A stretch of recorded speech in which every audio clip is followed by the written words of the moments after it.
Sitcoms, the pastime of many great American families who just want to turn their brain off and look at the video box. There are so many revolutionary ones that tested the boundary of what a sitcom could be, like The Office or Community. And of course, there are terrible ones. May I help you? Who are you? Oh, I'm Denise, the new assistant manager. Nope. But today we're not dick sucking, we're not spitting on some subpar show that a writer shit out their butt. We're talking about Roseanne. Now for those of you who don't know, Roseanne is one of those self-titled comedian sitcoms like The Bernie Mac Show or Martin. This one follows Roseanne Connor and her goofy ass family.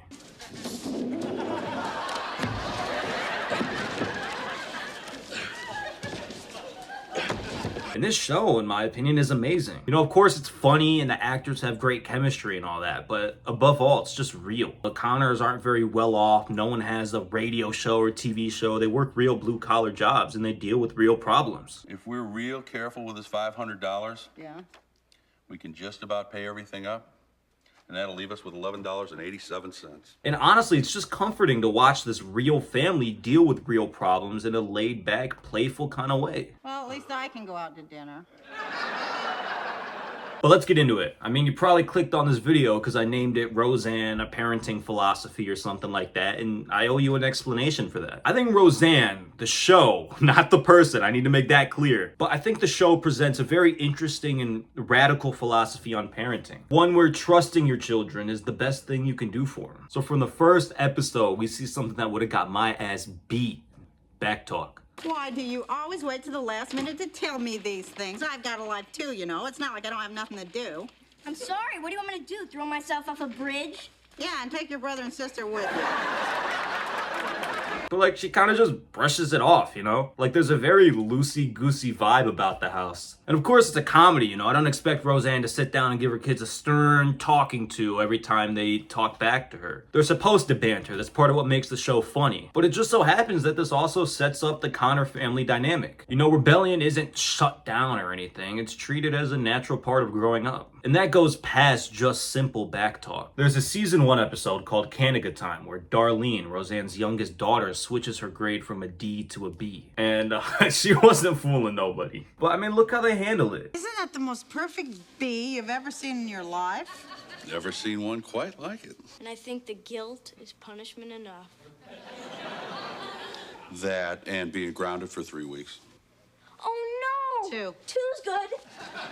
They're not upset, they don't yell, but they do punish her. You know, the show says kids are dumb as fuck. They're gonna do stupid shit all the time. But it also says parenting isn't about strict discipline. It's about trusting your children to make good choices, and when they inevitably don't, you let them face the consequences. Now, are Dan and Roseanne perfect parents? No, absolutely not. They disagree a lot. You know, sometimes they yell, sometimes they throw things, but honestly, it's not about them. It's about how the show frames them. For example, there's this episode in season 6 called The Driver's Seat, where Dan and Roseanne find out that DJ, their son, just took their car for a fucking joyride, I guess. And Roseanne grabs him and she gives him a couple love taps, you know, a couple lumps on the back, which is sadly very common. You know I got hit a lot growing up. But how does the show frame that decision? Well, they rightly demonize Roseanne. Now, the redemption they give her is a little bit shallow, I'm not gonna lie. But the show does say that she needs to redeem herself. I especially love this heartfelt conversation with her son where she admits that she was hit too. I'm sorry you got hit.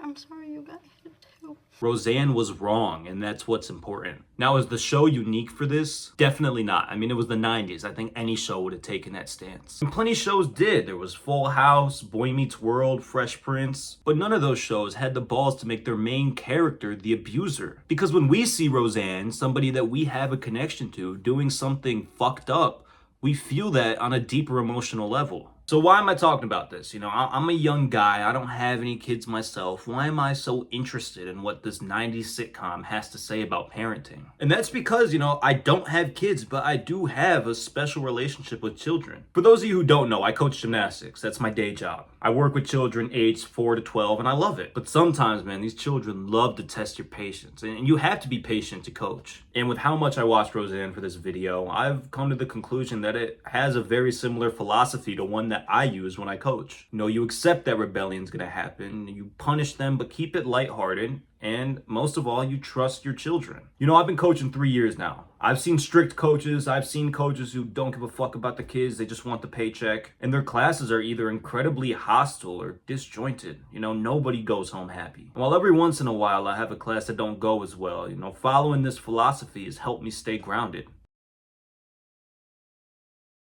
So that's Roseanne's parenting philosophy. I want to thank you guys for making it this far in the video. I honestly did not expect to make a video about Roseanne, but I was watching with my mom last week and I was like, holy shit, this is really good. Anyways, if you guys have any TV shows or movies that you would personally like me to watch and write about, please drop it in the comments. I'm always looking for something new to watch, and I will respond to every comment. I try to. You know, I'm a busy guy. I've been watching TV and movies like for the last week. I think I'm gonna make a video about the Avatar live action. They just dropped season 2 of that. Anyways, enough yapping. Thank you for watching, and I'll see you guys in the next one. Bye.